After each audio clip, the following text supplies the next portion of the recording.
রবিউল আউয়াল মাস এটা। খালি রসুলের জীবনী শোনান।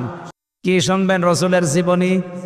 বিশ্বনবী মুহাম্মদুর রাসূলুল্লাহ সাল্লাল্লাহু আলাইহি ওয়াসাল্লাম এই পৃথিবীতে যে মাসে এসেছিলেন আমরা সবাই জানি, সেই মাসের নাম রবিউল আউয়াল মাস।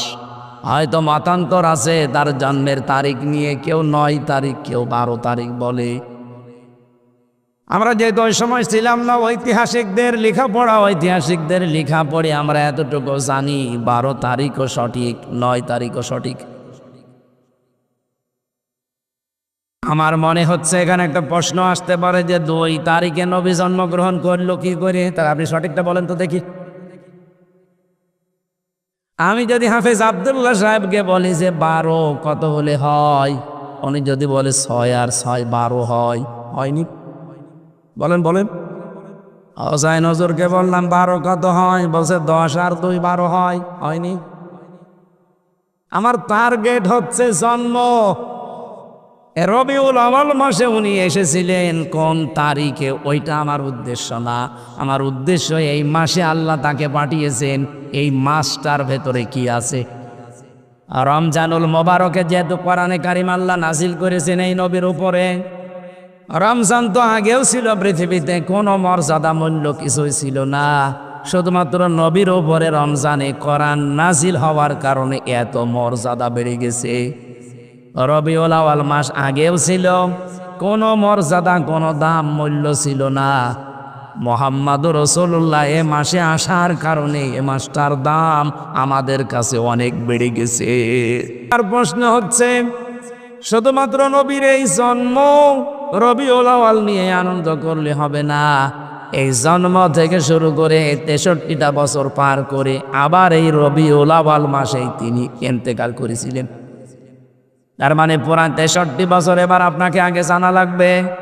শুধু জন্মের ইতিহাস পড়েই যদি আপনি শেষ করে দেন, ওইটার আরবি নাম হবে মিলাদুন, যেটাকে আমরা মিলাদ বলে জানি।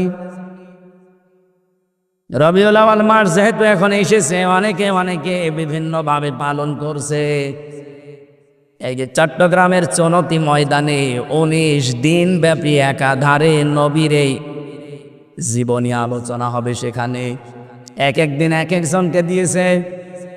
19 দিন একাধারে তারা আয়োজনে সম্পৃক্ত। আমারে 18তম দিনে দিয়েছে নবীজির বৈপ্লবিক জীবন। নবীজির বিপ্লব বলে একটা জীবন ছিল, ওই জীবনে কি কি করেছিলেন ওইটা আমারে বলা লাগবে ওই দিন। সহজ সরল ভাষায় সহজে যেন মানুষকে বিশ্বনবীর ওই জীবনটা শোনাতে পারি, বলে না আমি। আজকে তো আর বৈপ্লবিক জীবন না, আজকে আর একটা নিচ্ছি। আমার মূল কথা হচ্ছে শুধু রবিউল আউয়াল আসলে আমরা মিলাদ শরীফ পড়বো, জিলাপি খাবো, খিচুড়ি খেয়ে শেষ করে দেব নাকি? মিলাদ যেমন আপনি পড়েন, আমি নিষেধ করি না, এই মুহূর্তে আপনাকে সিদ্ধান্ত নেওয়া লাগবে আমি মাস্ট বি মিলাদের সাথে সিরাত মানতে রাজি আছি। সে আয়াতই পড়েছি আজ সূরা আরাফ 35 আর 36 নম্বর আয়াত। আমি আবার সাবজেক্টটা বলছি, সাবধান, কার আদর্শ অনুসরণ করছেন। এটা এত বড় গুরুত্বপূর্ণ বিষয়।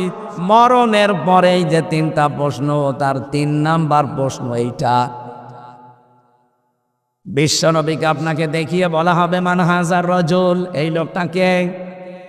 আপনি যদি সত্যি এই রবিউল আউয়াল মাসে সিদ্ধান্ত নিতে পারেন যে নবী বাদে আমি কারো আদর্শ মানি না, কার আদর্শ অনুসরণ করছেন, প্রশ্নবোধক চিহ্ন, যেহেতু সিদ্ধান্ত নিয়ে যদি এই প্রশ্নবোধক চিহ্ন আজ আপনি মিটিয়ে দিতে পারেন, কসম আল্লাহর, কবরে যাওয়ার পরে আপনি দেখেই বলে ফেলবেন হাযা নাবিয়ুনা মুহাম্মাদুর রাসূলুল্লাহ। আর যদি শুধু রবিউল আউয়াল আসলে আপনি মিলাদ পড়ে শেষ করে দিয়েছেন, কিন্তু মিলাদে যেই কথাগুলো বলা হয় ওইটাও তো আপনার জীবনে পাওয়া যায় না। আমি একটু ভেতরে যাই। মিলাদ শব্দের শাব্দিক অর্থ হচ্ছে জন্ম। রাসূলের জন্ম বৃত্তান্ত নিয়ে যেখানে আলোচনা করা হয় ওই অনুষ্ঠানের নাম হচ্ছে মিলাদ অনুষ্ঠান। এলাকায় পাইনি, হয়তো আব্দুল্লাহ হুজুর অথবা মোরশেদ ভাই ওনারা মিলাদ শরীফে গিয়ে নবীজির জন্ম আলোচনা করছে, যে নবীজির জন্মের আগে এই এই দৃশ্যগুলো দুনিয়ায় হয়েছিল।